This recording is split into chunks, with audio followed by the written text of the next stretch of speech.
En 2025, des décisions importantes vont être prises par l'État concernant l'avenir de la mer et du littoral, la protection de la biodiversité marine, le partage de l'espace maritime et le développement de l'éolien en mer à travers la mise à jour des documents stratégiques de façade. Ces documents de planification maritime ont pour but de tendre vers le bon état écologique de la mer dans un espace maritime où les activités humaines sont déjà nombreuses et tout le monde, toute personne a le droit de participer à l'élaboration de ces décisions. C'est un droit constitutionnel et c'est la raison pour laquelle la Commission nationale du débat public, la CNDP, a organisé un débat public d'ampleur sur la planification maritime des côtes métropolitaines françaises.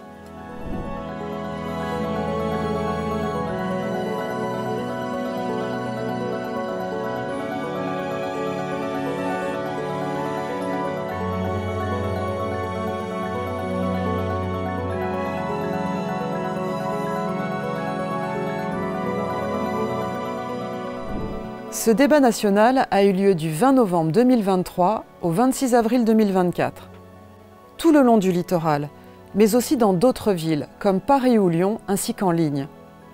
Plus de 370 événements ont été organisés le long des côtes françaises.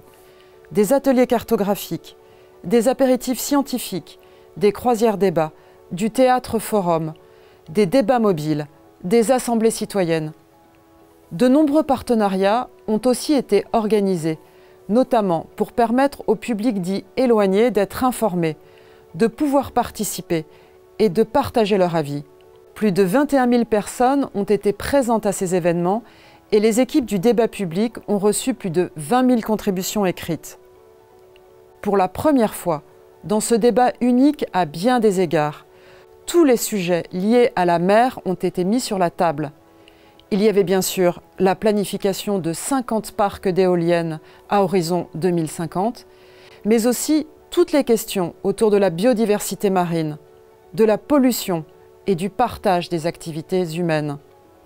La mer est un espace partagé et tout au cours du débat, les participants ont parlé des écosystèmes marins, des pêches et de la conchiliculture, du tourisme, du développement et de la décarbonation des ports, des effets du changement climatique sur les littoraux, du trait de côte et des projets de production d'énergie renouvelable en mer.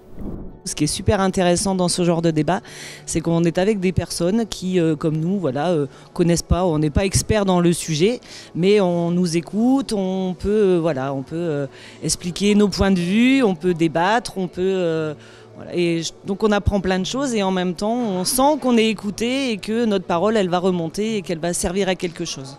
Il faut qu'il y ait une grande partie des jeunes qui représentent cet événement parce que ce sera nous qui serons le plus impactés. Moi j'ai 23 ans et je pense que ça va juste se dégrader avec le temps, donc plus vite on met des choses en place et peut-être mieux ce sera. La mer, c'est essentiel à notre vie, à nous, parce que c'est limite le poumon principal de la Terre, donc en fait si on n'a plus les ressources genre les coraux, tout ça, en fait on n'a plus d'oxygène ou en tout cas quasiment plus. Ce sont donc des milliers de personnes et de contributions qui sont venues nourrir les conclusions de ce débat public que vous pourrez découvrir en détail dans le compte-rendu du débat. Il en ressort 5 principaux messages clés.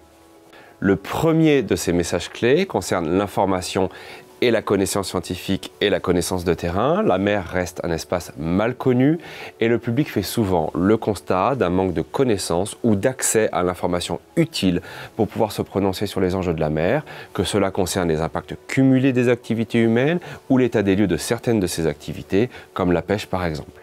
Le public a exprimé le besoin de voir la recherche et les connaissances se développer et se diffuser davantage auprès du grand public et des décideurs. Autre message clé, 2 menaces ou enjeux apparaissent prioritaires aux yeux du public. D'une part, l'adaptation au changement climatique et la lutte contre les pollutions terrestres d'autre part.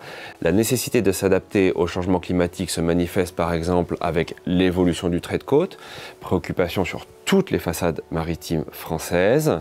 L'autre priorité, mieux prendre en compte les pollutions d'origine terrestre, comme les pesticides ou les herbicides, pour atteindre le bon état écologique de la mer. Le troisième message clé concerne l'éolien en mer. Si l'opportunité de développer l'éolien en mer peut faire débat, ce sont surtout des conditions que le public pose à son développement.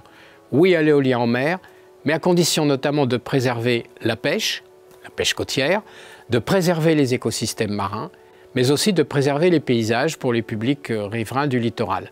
Ces conditions se rejoignent sur une volonté d'éloigner les parcs éoliens en mer des côtes, créant une tension avec le prix de production de l'électricité.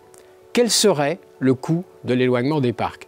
Le public attend des précisions sur ce point. Un quatrième message clé concerne les zones de protection forte. Le public pose la question de leur définition et de leur spécificité. Quelle est leur différence avec les aires marines protégées qui existent déjà? Concernant la localisation de ces zones, le public renvoie souvent à la communauté scientifique pour identifier les zones les plus sensibles en termes de biodiversité. Enfin, le dernier message clé concerne la gouvernance de la mer, avec un vrai consensus. Il faut plus de partage des décisions avec les parties prenantes et les publics concernés. Maintenant que le débat public est clos, les recommandations et demandes de réponse sont adressées à la maîtrise d'ouvrage, c'est-à-dire au gouvernement et à RTE. Le 26 septembre 2024 au plus tard, la maîtrise d'ouvrage répondra à ces recommandations et demandes de précision afin que tout le monde puisse savoir comment la parole du public aura été prise en considération.